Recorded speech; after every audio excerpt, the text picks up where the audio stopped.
and we hope you enjoy. We'll begin our program with a prayer.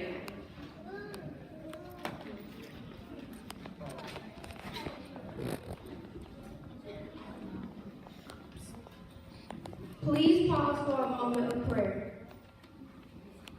God, we thank you for this wonderful day and for everyone that is assembled.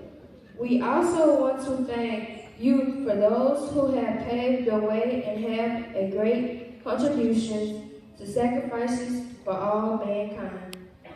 It's in your mighty name we pray, amen.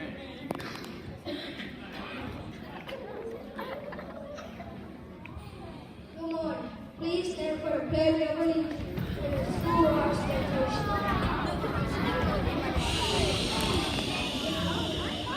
Our pledge of allegiance To the flag of the United States of America and to the republic for which it stands, one nation, under God, indivisible, with liberty and justice for all.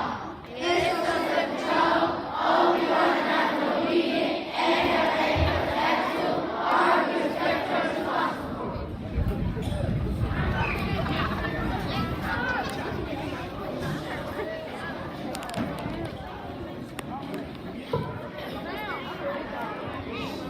Good morning, faculty, staff, students, and parents.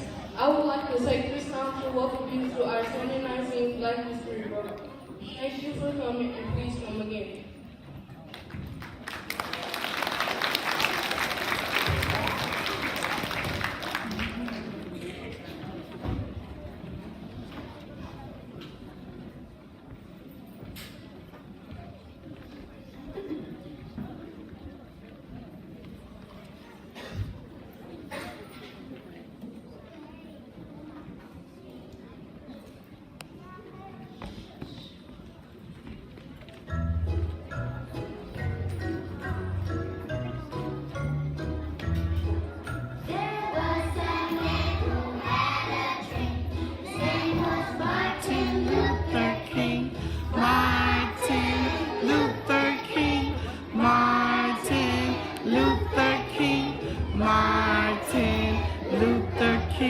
His name was Martin Luther King.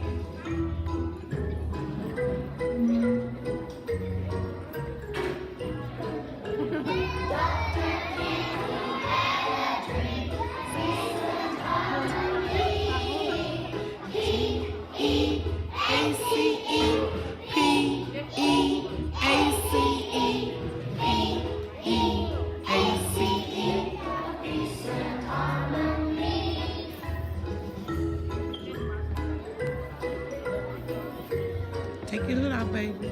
Take your lid out.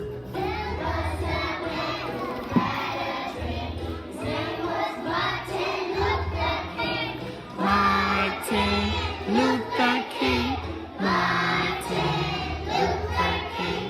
Martin Luther King. His name was Martin Luther King. Yay! Great job!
We just didn't warm up, but we hope you're enjoying yourself so far. Why Black History Month?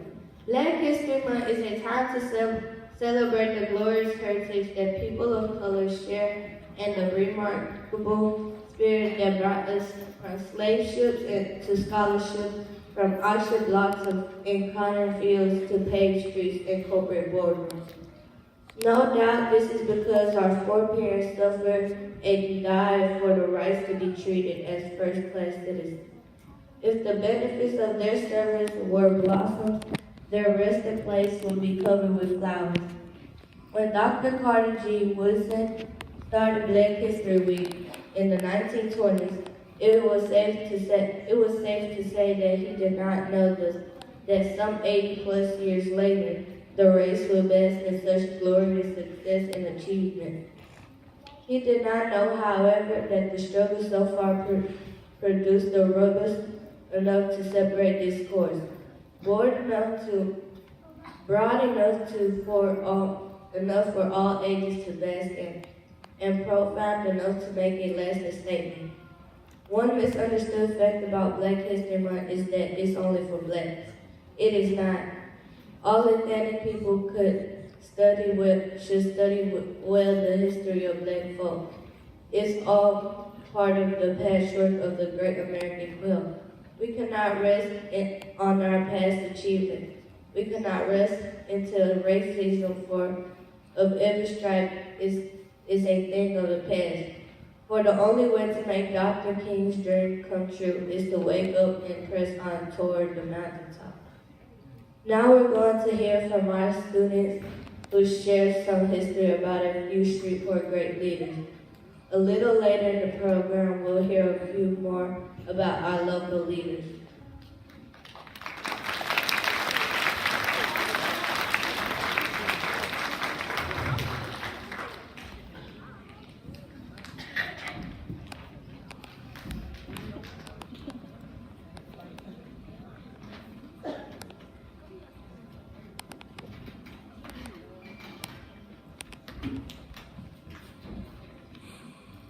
Mr. William Burton Grant Hitchcock was born on August 6, 1944. He was professional and chairman of the Division of Humanities at Southern University Shreveport and the author of 2 books on the black side of Shreveport. A History of 1983, The Black and the Berry, A Black History of Shreveport 2002. In 1990, Mr. Burton won the District 3 seat of serve on the Kettle Parish School Board. He was re-elected to serve on the school board, and in 1994 he was served as the president of the school board. Mr. Burton is very knowledgeable historian who is a real asset to Shreveport.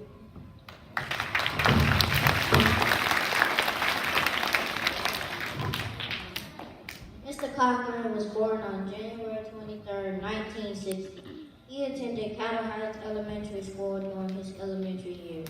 According to Mr. Cochran, it was during this time that he dreamed of becoming a firefighter. He knew there were no blacks in the fire department at that time, but he held tight to his dream. With the help of civil rights leader Reverend Herman Farr, Mr. Cochran became one of the 9 blacks hired at that time. On August 25, 1999, Kelvin J. Cochran was appointed by Mayor Keith Hightower as the first African-American fire chief on the Shreveport Fire Department. He had many more success in the fire department in various other states since that time. Chief Cochran is a great example of turning dreams into reality.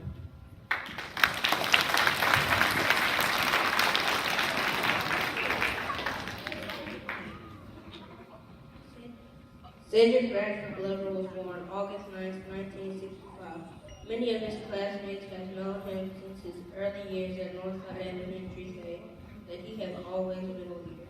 Mr. Glover was educated at Caddo Magnet High School, then attended both Grambling State University and Louisiana State University.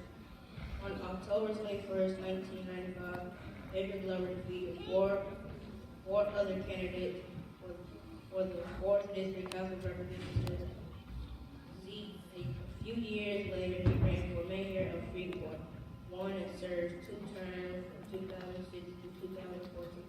After serving his term limits, he could no longer run for mayor. So on January 11, 2016, he ran for State House of Representatives, Once again, will you remain serving here today?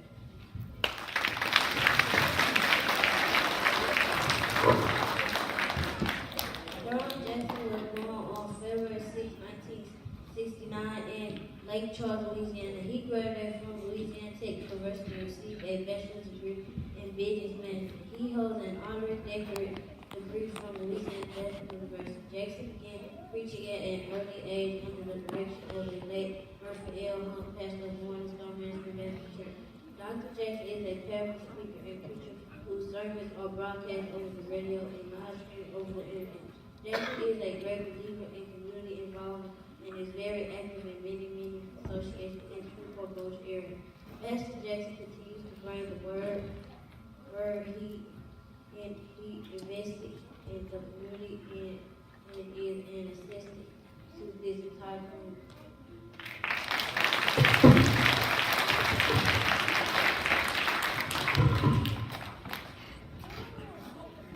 Johnson was born on November 11, 1966. Coach Kevin Johnson was employed at Centenary College in Shreveport. On March 30, 1999, he became the 18th head coach in Centenary's 76 years of basketball at the young age of 32. Even more historical, Coach Johnson became the first black head coach of any sport in Centenary's rich tradition of athletics that stretches over 100 years. Though Centenary was Johnson's first head coaching position at the collegiate level, he had some experience as a player and a coach in Europe before being hired on at Centenary. Come to talk to you, my children, because I don't understand a lot of things that are going on in this society now. But I'm going to ask you, my children, why? Why aren't you getting the education that you need in order to grow up to be successful in this world? I'm going to share with you some of the things that I had to go through. And if I was living now in your time, oh my goodness. Oh my goodness, would I not take advantage of all of the opportunities that you have? You wouldn't see me sitting on the side of the road. You wouldn't see me sitting under a tree. You wouldn't see me riding a bicycle. You wouldn't see me sitting on the porch all day long doing nothing. Oh, no. I'll take advantage of this thing called education that I didn't get a chance to take advantage of when I was coming up, because at 9 years old, I was separated from my parents. And I had to start working. And I had to start picking what? I had to start picking cotton, putting cotton in this cotton sack from sun up to sun down. I'm just going to go over a few items and things that I had to do, not only outside in the field, but also in the house where I had to go in there and work when I was 9 years old. This thing right here is called a corn shucker. Had to take this and shuck corn on it. Once I shucked the corn on it, then I had to put it on this grinder right here. And I had to grind that corn up until I made meal so I could make some bread so they could eat in the big house. And then I had to go out there and kill them hogs. And when I killed the hogs, I had to put the meat in this in order to grind it down and make sausage. From sun up to what? From sundown. And then I had to take this churner and put it on the container after I milked those cows. And I had to churn that milk and sort of get butter. And when I churned that milk and got butter, I had to put it in this mold in order to make some butter so they could have some butter to put on their biscuits. Oh my goodness, and you wish that you could do better in life? You don't know how many opportunities you have right now. Then I had to go and get the coffee beans and put it in here and grind it up in order to make coffee. This is my waffle iron right here. Y'all like that? I had to take that mix and put it in here. But you know, before I could put this waffle iron on the stove, I had to go out there and chop some wood, and put it in the stove and then cook my waffles. Y'all got a thing called a refrigerator? Is that right? You can just go in there and open it up and get stuff out of it? I didn't have that. I had an ice box. And I had to pick up the ice and put it in that box. box in order to keep it cold. And oh my goodness, how you like this? Yeah, that's an I iron. had the iron from sun up to what? Sundown. I even had the iron underclothes. What do you think about that? You don't have no underclothes, right? I had to put this on there, had to get it hot, and had to put a towel on here because the whole thing would get hot. All right? From sun up to what? Oh my goodness. And then I had to do what? I had to wash and wash and wash. My And it was that knuckles size. It were wasn't just big. so It was that size. sore It was that from size. having to wash clothes. You got a thing called a Clothes, who? sweaters you got on now. A washing machine, and all you have to do is throw them in there and what? And wash. My children, why? My children, why aren't you taking advantage of these opportunities? And then my children, I had to pick this cotton. Then I had to take them in here and weigh. Okay? And if it wasn't what they wanted, I had to go back out to the what? Field. Back to the fields in order to make sure that there was enough what? Cotton in there. You see how long this sack is? Huh? I had to fill this sack up with cotton. And believe it or not, this is from my ancestors. This is from my ancestors. This cotton sack was really one that my ancestors used to pick cotton in it. And unbelievably, you see the initials on it. It has R.B. The person that owned the slaves was named Robert Brown. My initials are what? R.B. Rosalind what? Bryant. What a coincidence. But my children, this is given to me for an opportunity to share the fact that you are here in a school every day. What do you come here for? You come here to get an education because you only have how many lives to live? Only one. And you want to take advantage of every opportunity that there is to grow up to be successful. Our city right now, poverty level is absolutely too high. We should not have a 50 to 60% poverty level in the city of Shreveport, Louisiana. Our state poverty level is too high. When there are all opportunities out there for schools, trade centers, military, where you can go to school to get an education and enjoy life. Yes, as Harriet Tubman always had these around my ankle because they were trying to keep me down. But I took 75 people to freedom. 75 people to freedom.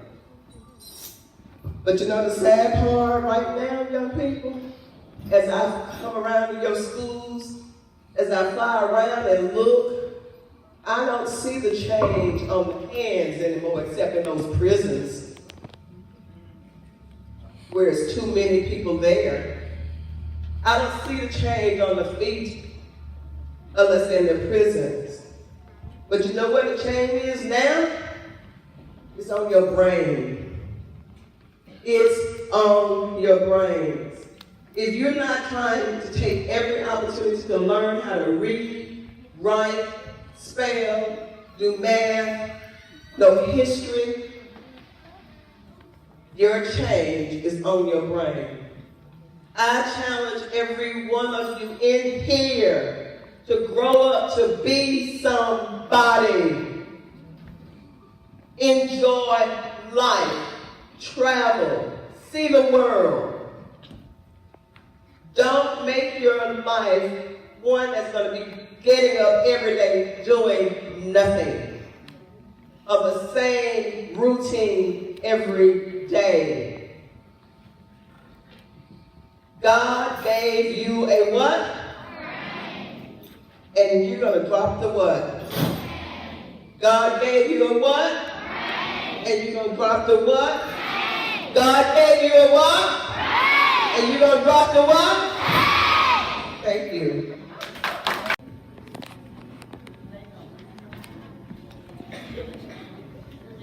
Blocking you so you can get there, Lieutenant. Who, me? Oh, I know.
seminary, he was recruited to play for the Boston Celtics, where he played with other professional teammates such as Larry Bird and Kevin McHale. In 1996, the three of them were each selected as one of the 50 greatest players in NBA history. His double zero number has become a trademark from seminary to the Celtics. Harris remained active as the Celtics team consultant and mentor for current Celtics big men.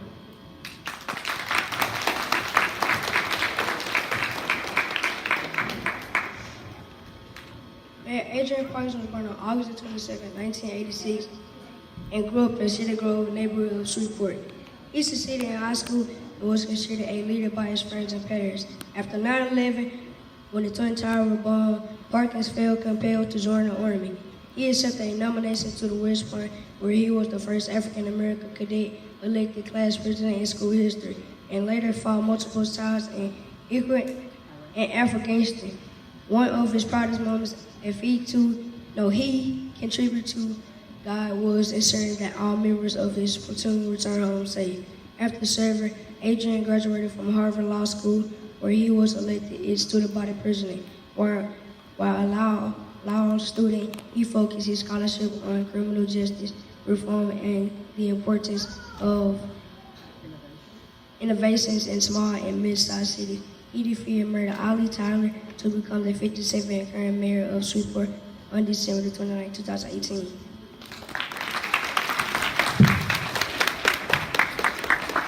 Iowa Park's consistence was largely due to the unceased effort for Miss Hedda Perry.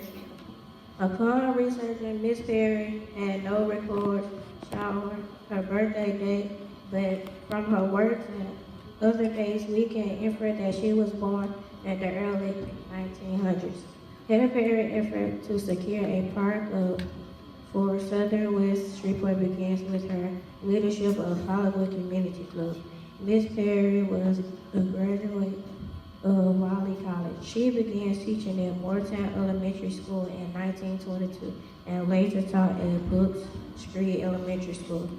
During all of her years as community leader, Miss Perry worked entirely to get the city to accept the fact that Black and hoods need a playground center. Finally, her dreams were realized when the recreation park for Hollywood was open.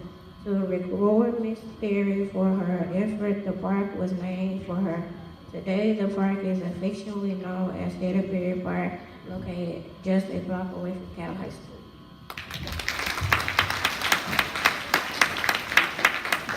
Miss Tyler was born on January 6, 1945. She graduated from Hurden High School, now known as Hurden Magnet School. She attended Gallipan State University and earned many other degrees along her journey. Miss Tyler became mayor of City of Shreveport in 2014. She served as mayor of Shreveport for one term. Miss Tyler commutes to be actively involved in the community.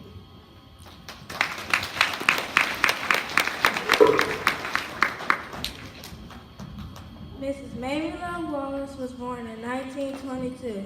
With her eyes set on correcting injustice, Mamie Love Wallace demonstrated her bravery in numerous ways during the Civil Rights Movement in Shreveport. She participated in countless voter registration drives, marches, and sit-ins protesting segregated restaurants. She sat with Freedom Riders in the bus station as they came through town. She was friends with Dr. Martin Luther King Jr. and was there when, in August 1958, Dr. King first spoke at Shreveport's Old Galilee Baptist Church, where her brother was pastor. Mrs. Wallace was a cosmetologist and was the longtime operator. While being interviewed in 2006, she was told the Times newspaper that she broke family tradition of being a teacher because she wanted to have more freedom to participate in her community activism. Mrs. Wallace was actively engaged in many community endeavors and definitely made a difference for the city of Shreveport. She passed away on April 21st, 2018 at the tender age of 96.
This little light of mine, I'm gonna let it shine. Oh, this little light of mine, I'm gonna let it shine. Let it shine, let it shine, let it shine. We're gonna do that again. Oh, this little light of mine, I'm gonna let it shine. Oh, this little light of mine. This little light of mine, I'm gonna let it shine. Let it shine, let it shine, let it shine. Oh, in my home, I'm gonna let it shine. Repeat. Oh, in my home,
Let's give another round of applause to our guest soloist.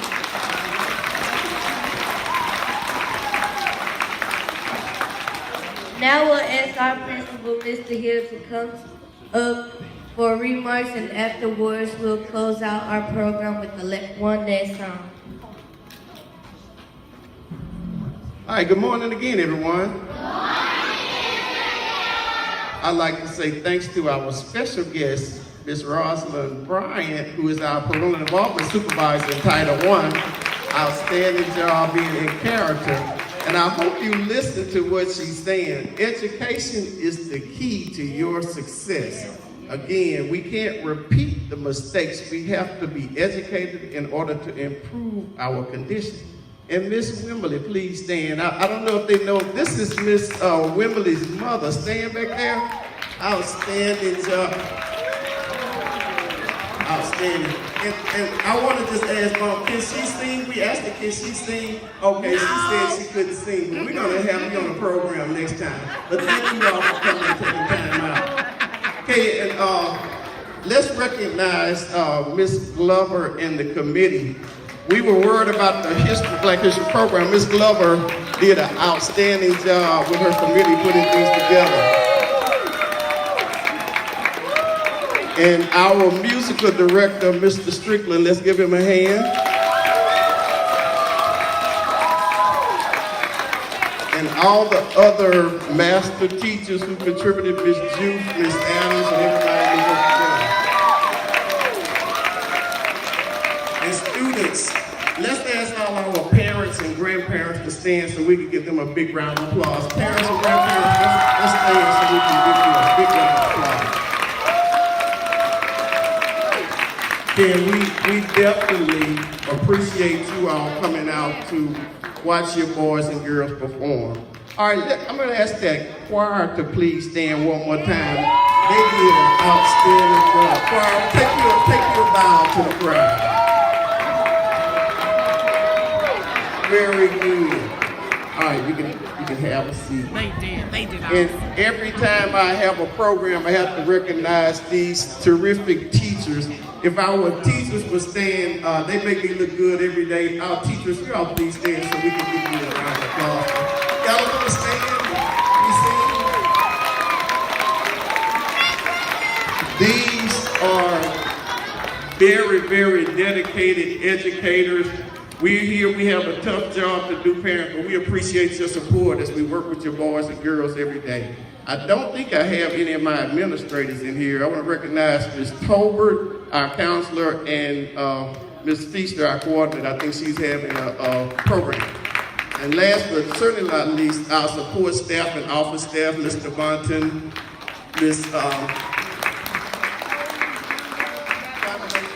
Ms. Davenport, Ms. Payton, and all our support staff.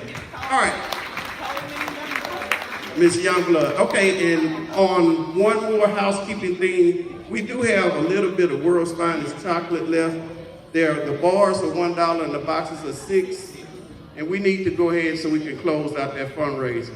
Now, one more thing I want to say. I need you all crisscross one more time. You all were such a great listening audience. Parents, weren't they on their best behavior today?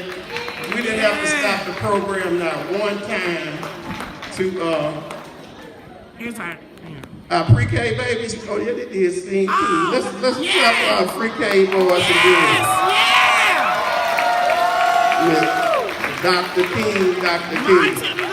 Okay, if there's nothing else, we're gonna ask Miss Wimberly to come back up and lead us in the Negro National Anthem. Everybody's going to stand and she's going to lead us in the national anthem. All right, please stand, and you're going to be dismissed under the direction of your teacher.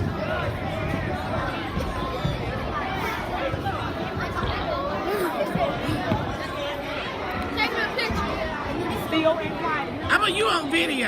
Yeah, how about that? I'm on video.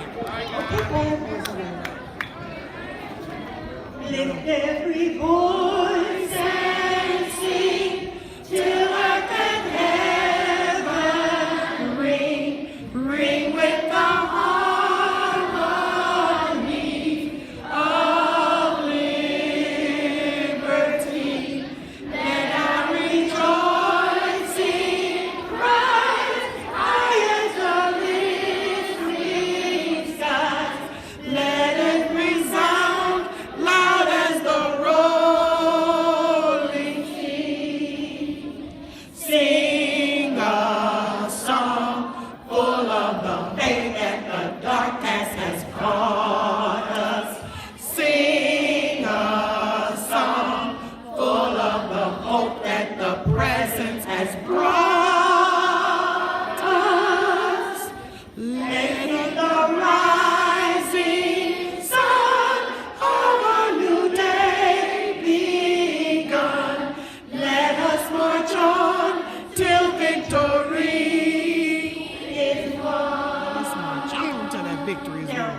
Verse 3 is a quiet prayer.